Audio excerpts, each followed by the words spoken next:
Okay, so the agenda, guys, this is obviously what we're going to be covering in this session. Hopefully, yeah, it sparks a few thoughts for you guys and lots of times for questions at the end, which we'd be more than happy to answer there. So we're going to share a little bit about what we've learned over the years, learning stuff all the time. We were just talking to Darcy yesterday about how we're going to tweak and adjust our strategy for the second 6 months of the year based on what we learned in the first half. So that is, yeah, an ever evolving process there. Best practices that we've learned throughout that time. Hopefully share some helpful resources for you guys that you can sort of like, take right away from today and then start to implement right into your business kind of right away. Creating content, that's, yeah, the biggest one, and probably why a lot of you guys have signed up for this course today is around creating content, effective content, content that gets lots of eyes on your products or your services for your businesses. Growing your accounts, everybody's, striving for more followers, more engagement. It's a pretty noisy place on these social media channels. So how can you separate your content from everybody else's and stop people scrolling just for those few seconds to listen or watch what you have to say? And then generating leads. So it's great doing all this social media stuff and being super active on Instagram, but obviously the main goal is to generate leads, increase revenue, yeah, and build business from there. So yeah, just quick one on the ROMEX story and what we've seen. So basically, yeah, quality leads from homeowners, contractors, and landscape architects. And like I said, Instagram being the massive driver there, the quality of the leads is something that we've been super impressed with. Not a lot of spam or time wasters or stuff that just isn't relevant. It's really been super high quality and definitely worth the time and the effort and the ad spend and all that kind of stuff. Increasing e-commerce sales growth. This has been huge for us. We've already met and exceeded our e-commerce target for this year, and we're only just a little way, a little over halfway through the year. So constantly readjusting those goals. It's, we always say in Romex, it's a great problem to have that we keep stocking out of certain products on e-commerce platforms, and just we're in that stage of trying to keep up with the demand and forecasting production and that kind of stuff. And it really all stems from our marketing strategy and on our Instagram being a huge part of that. Increased revenue as a company, our overall revenue has been up 30% year over year since 2023. And that's, yeah, again, hugely down to the brand awareness and the engagement of our product line. I can't tell you how many times as a salesperson I'm out in the field and people tell me all the time, oh, I keep seeing your stuff everywhere. I saw it here, I saw it there, and I saw that video. And just that consistency, which is one of Darcy's main themes to talk about, really does go a long way. And it's sometimes it's not often, no, it's not always about the number of views or whatever. People can sort of like sleep on stuff for a little bit as well. And they might watch something and then it comes back around again a little bit further down the line. So just being consistent with that brand awareness is definitely something that we've seen and we've learned a little bit about, and just having people out in the industry talking about our content and products, hopefully in a positive way, at least we think they are, is kind of what it's all about. Okay, so I'm going to turn this over to Darcy for the rest of the ROMEX section of the presentation. Thanks, Richard. Okay, let's get into it here, starting with profile setup. Setting up your profile the right way is the first and probably like most important step to make sure you come across as a professional brand and are able to direct people to the right place by using a relevant call to action. Some of this may seem like obvious, but I see accounts like all the time that like forget at least like a couple important things. On the right, I used a screenshot of Inside Out Design. It's a landscaping construction company. It's a good example of what works well. If you take a look, they have their logo as their profile picture, clear bio explaining the services that they offer, the location they operate in, as well as call to action, directing the customer to where they want them. In this case, that's their website. But yeah, so overall, this layout is pretty simple and clear. And yeah, I would recommend using this format or at least like adding in all these things if you're missing any. Okay. Setting up a bio. So the link you put in your bio depends on your needs and where you want to direct your customers. You may not like even want to include one, just have like a send us a message call to action instead. But if you have a website and a form set up to convert leads, that's probably best. For us, we use a link in bio tool by Wix. There's many of these. We decided to use Wix because of how customizable and organized it is, with drop downs and social links, etc. This helps like the customer like better navigate to exactly like what they're looking for. It's essentially like a mini website directory, making sure like everyone ends up in the right place. This works for us because we have a lot of web pages and beneficial like resources, but you really just need to find a solution that like works for you. And linking your website or contact form directly may be your best option. Highlights. Yeah, highlights are essentially stories that you pin to your profile and stay forever instead of ending after 24 hours. Not the most important content to have, but making the icons like visually appealing and consistent helps like establish your company's like identity and come across as more professional. When setting these up, I would recommend selecting like between 4 and 5 topics, kind of like the ones shown here. I always include reviews, product lines, memes, products, and free training, but I put some other good examples below. Yeah, the current project you're working on, different designs and builds, specific product installs, and yeah, blogs and features. Yeah, it's a good, oh, sorry, I had a little bit more to say. Yeah, it's a good opportunity, similar to like the bio links where you can like link these to different places, like the project page of your site or asking people to leave like a Google review. In terms of like designing these icons, I created all these on a platform called Canva, which like a lot of like free pre-made icons are on there that you can use. Alternatively, you can use ChatGPT or other AI image generating tools to create these for you, but yeah, more on that later. Basically, you just want to make these look nice and match your brand and showcase a little bit about what you do. Content execution. Yeah, when it comes to creating content, it's important to create a consistent posting schedule. This not only helps you figure out what works and what doesn't, but Instagram also rewards you for it, and you'll start to see more engagement over time. I would suggest posting at least 3 times a week and try to prioritize videos if possible, as they just do much better than images. Yeah, some things that we have found for us are like keeping reels under 20 seconds long. We've been using kind of like ASMR, kind of like oddly satisfying content without music a lot recently. And yeah, just avoid using like images within your reels instead of making it kind of look like a slideshow. Yeah, I think I'll just chime in on that one as well, Darcy. I think that's probably the biggest lesson that we've learned over especially the past 2 years is on the content specifically.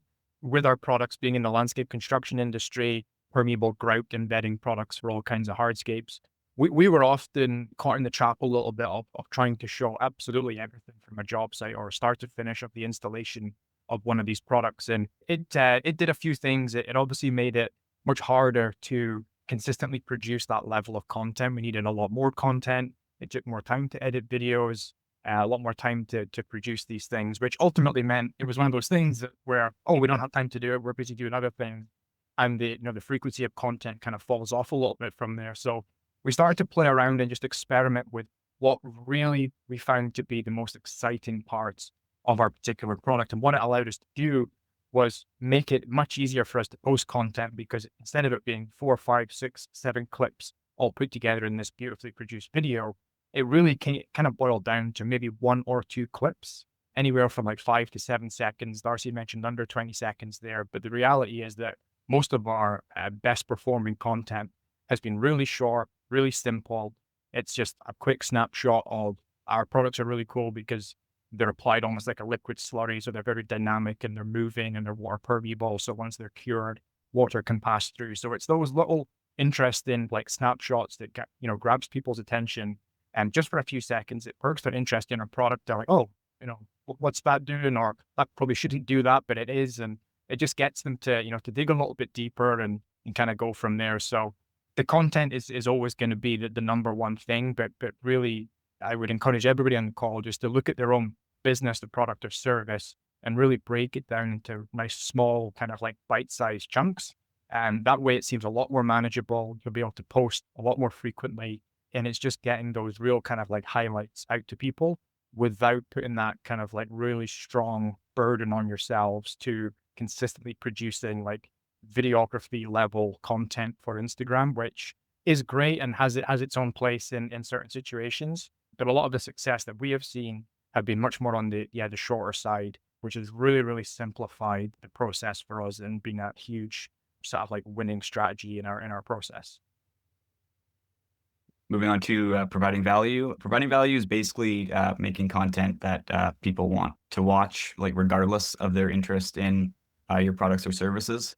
Like if you check out our Instagram, you'll see like most of our content, like Richard was talking about, is showing the installation process of our products. Like these videos tend to do well because people like to see like the process of something being built or made or restored. The better it resonates with everyone, likely the more views and engagement it will receive. And then once it reaches a larger audience, we start to see more comments and messages showing interest in the products themselves. And yeah, some other content examples that you could try are just creating educational posts, before and afters, project highlights of whatever you're working on, and just solutions to customers' pain points too. Yeah, stories. This is another one I would say isn't super important, but it's good to stay like active on here when you can. For us, we have it like a little easier because people are quite often like tagging us in content that we can repost. But we also make sure to share all of our own posts as well and include relevant links like to a product page or blog when we can.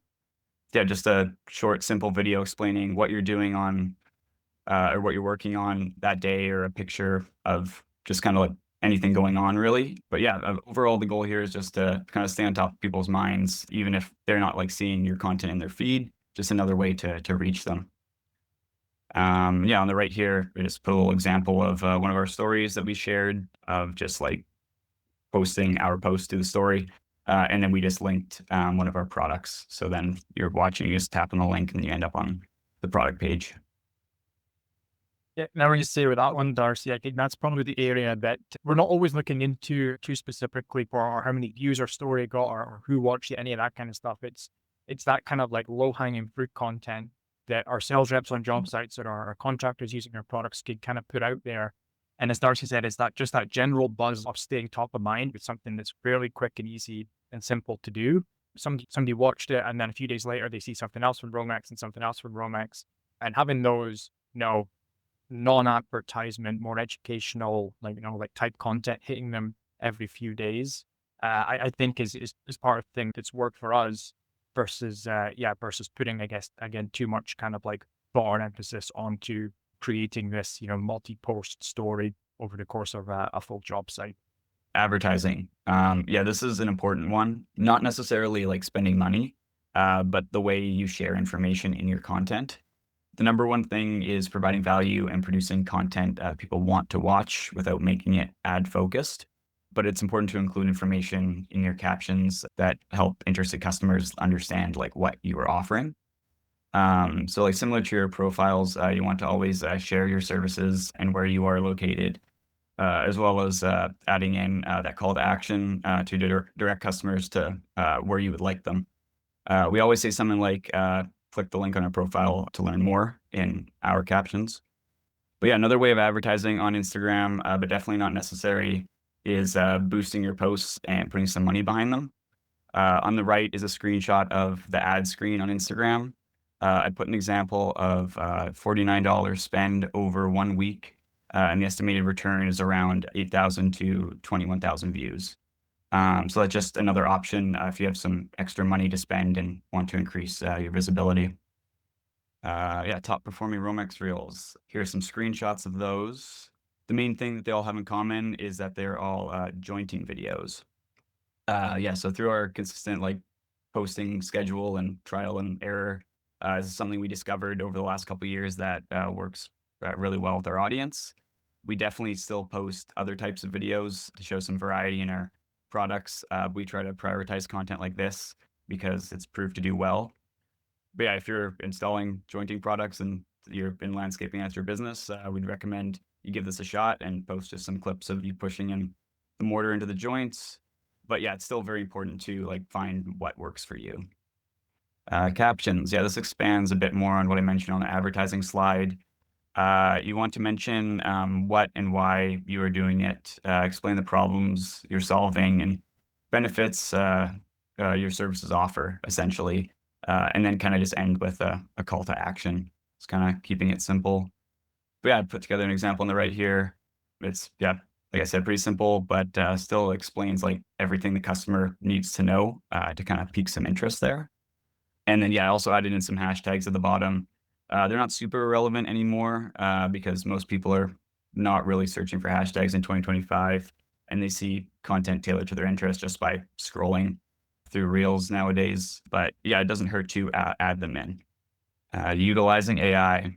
AI can be, yeah, super useful, especially when first starting out and like generating ideas or icons. It's also a good way to get things done more efficiently if you don't have the time to spend on something. The first way you can use it is to generate like logos or icons for your profile picture and like highlights, like we kind of talked about before, profile setup.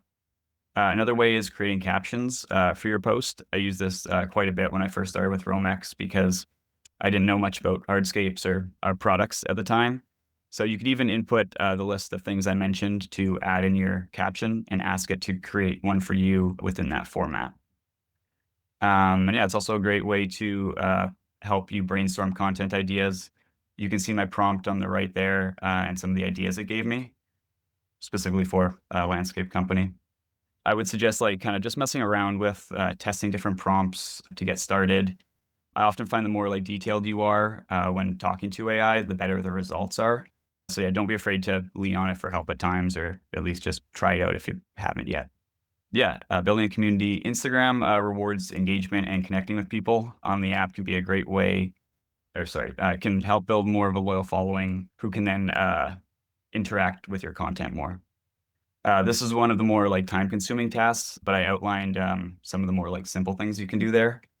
Just making sure you respond to comments and messages, tag people or companies involved in your projects when relevant, remix or repost reels from others that involve your work, and yeah, encouraging people in the comments to follow and yeah, view your call to action. Yeah, just on that one on the community, we've played around with, other influencers and that kind of stuff as well. And those have been successful for us, whether it's, giving a little bit of free product away for, a homeowner with a solid Instagram platform to, produce a little bit of content about the installation of a product. And that's sort of obviously that third party verification of it coming from somebody else with the educational benefits of the video has been great for us. We've had a couple of reels lately, a bits of content lately from those types of programs that have worked really well, and again seem to have given another boost to the engagement and the community aspect of our stuff. Yeah, we covered a lot of stuff today, but yeah, just to sum up everything before we get into the Q&A, make sure to optimize your profile, take short video clips of whatever it is you're doing, or just one shorter clip, post consistently, at least 3 times per week. Try things and evaluate what works and what doesn't. Utilize AI for help. Give it a go if you never tried it, or lean on it when you need to. And yeah, try to maintain brand consistency. I also dropped our QR code to our Instagram. So if you're interested, you can follow us. And yeah, if you are ever using our products in one of your videos, we'll make sure to share it on our story. Awesome. I just got to unmute myself there. Blown away by this presentation, and I'm so impressed by your Instagram playbook and the results you've had from it. Getting 22 million views for one of your reels. Wow. And yeah, just to recap there, I think for our landscapers who are on the call, really setting things up for success. So making sure your foundations are right, and then exploring content that you can use for reels that are really catchy and viewable. And they're not overproduced and kind of easy to put into a production schedule. And then you've got to test them. And then when you've got something that's working, you've got to run campaigns. You could boost them to get more views. And then really this more awareness, the more engagement you have can then be led to more inquiries if you set things up like the tool from Wix. And I think that playbook you can explore and try and adapt it for your own needs and your own business, as Chid and Darcy were explaining. You might not get reels with 22 million views, but you might start getting a new lead generation source, which is what this is about, the diversification of lead generation sources.